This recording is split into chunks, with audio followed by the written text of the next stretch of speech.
पिछड़ा दलित जो है इनका गुलाम बने रहे और ये आरएसएस के साथ रहकर ये देश पे खाली रूल करते रहे, सिर्फ दूसरे लोगों का हक अधिकार को छीनने का काम ये हमेशा करते आए। हजारों साल से इतिहास गवाह है। यहाँ बीजेपी बटेंगे तो कटेंगे का नारा दे रहे हैं। अखिलेश यादव करें जुड़ेंगे तो जीतेंगे, क्या कहेंगे? सबसे पहले आज आपने जिला जाना है और आपने देखा कि किस तरीके से भव्य स्वागत पार्टी के नेतागण किए, ग्रामीण किए और सभी के साथ बहुत ही अच्छा रहा और सभी को शुभकामना दिए।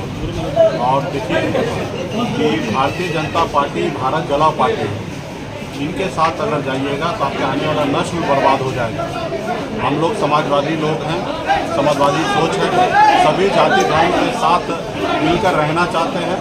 तो निश्चित तौर पे हम लोग सब एक हैं और समाजवादी का झंडा लेकर हम लोग आगे बढ़ने वाले लोग हैं। और ये जो लोग नफरत की राजनीति करते हैं, बटोगे तो कटोगे, अब बताइए 83% इस देश में हिंदू है, अब किसको डरा रहे हैं? अभी 10-15 साल से आपका सरकार है, उसके बावजूद भी आप इस तरीके का भाषा का प्रयोग करते हैं। भारत सरकार में आप मंत्री हैं, आप भारत के संविधान में आपने संविधान को पे हाथ रखकर शपथ लिया है कि हम सभी जाति वर्ग के साथ एक मिलजुल कर रहेंगे, सभी को आगे बढ़ाने का सोच रखेंगे। यानी कि आपकी कैसी भाषा है? आप इसका मतलब संविधान को नहीं मानते हैं, आप बाबा साहब भीमराव अम्बेडकर को नहीं मानते हैं, आप महात्मा गांधी को नहीं जानते हैं, नहीं मानते हैं। तो कहीं ना कहीं ये लोग जो है, ये लोग राज्य में देश के में लोगों को जोड़ने वाले लोग नहीं हैं, लोगों को तोड़ने वाले लोग हैं। तो देश के लोगों को सोचने की आवश्यकता है कि तोड़ने वाले के साथ रहना है या जोड़ने वाले के साथ रहना है। आज हम लोग जोड़ने वाले लोग हैं, सभी जाति धर्म को सम्मान करते हैं, सभी को साथ आगे बढ़ना चाहते हैं। सब लोग सर उठा के जिए, ये देश सभी का है, तो इसलिए सभी को आगे बढ़ने के लिए सभी को एक साथ मिलकर चलने की आवश्यकता है। ये भाजपा के एजेंडा से नहीं, भाजपा जो है वो भारत जलाओ पार्टी है, इनके साथ हम लोगों ने रहा ना, हमने देखा है कि गरीब पिछड़ा दलित के लिए नहीं है। आज अगर गरीब दलित पिछड़ा का बेटा, आप बताइए 4 को विधायक बनाया, हम मंत्री बने, हमारे विधायक को खरीद लिया, हमको सरकार से बाहर कर दिया, जो सरकार हमने बनाया था। तो ये सामाजिक न्याय के साथ नहीं है।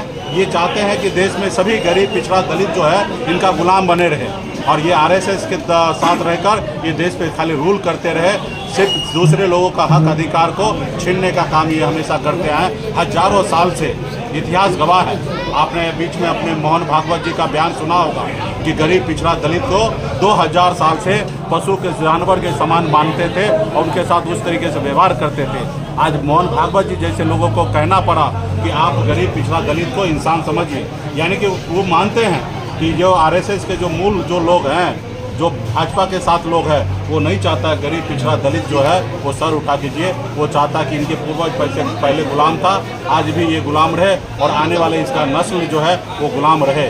तो हम लोग गुलामी की जंजीरों तोड़ चुके हैं और आने वाला समय में हम लोगों ने संघर्ष करना सीखा है और संघर्ष करेंगे और हम किसी को तकलीफ नहीं देंगे और ना ही उम्मीद करेंगे कि कोई हमें तकलीफ दे। सरकार में जो जरूरी है, ज़मीन पे जो चीज़ जरूरी है वो काम नहीं करे। 1 नेशन 1 इलेक्शन से समझिए ना, बताइए ना समाज में क्या फ़ायदा होने वाला है।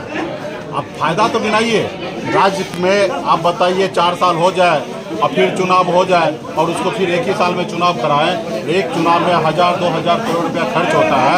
आप बताइए 5 साल ना रह के 1 साल में फिर से चुनाव हो, इसमें जनता का क्या फ़ायदा है? जनता का फ़ायदा गिनाइए तो निश्चित तौर पे आप कीजिए। और जब जनता का जो चीज़ में फ़ायदा नहीं है वो बिल्कुल ही देश में नहीं होना चाहिए।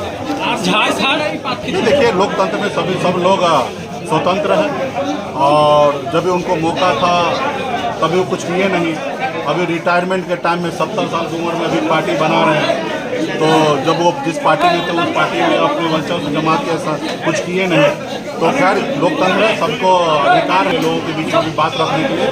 दल बनाए हैं, अपना दल चलाएं, हमारी शुभकामना है। आपने कहा कि 40 सीट लक्ष्य वीआईपी पार्टी का रखें, किस रूप में देखते हैं? लोग डिप्टी सीएम का नारा लगा रहे थे। देखिए हमारी पार्टी महागठबंधन में है और पिछली बार हमने 4 विधायक बनाया था, इस बार हमने लक्ष्य रखा है 4 नहीं 40 विधायक बनाने का।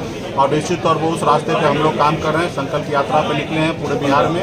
हम मजबूती से अपने लोगों को जोड़ रहे हैं। आप देख रहे हैं कि किस तरीके से हुजूम है, हमारे लोग हमारे साथ खड़े हैं।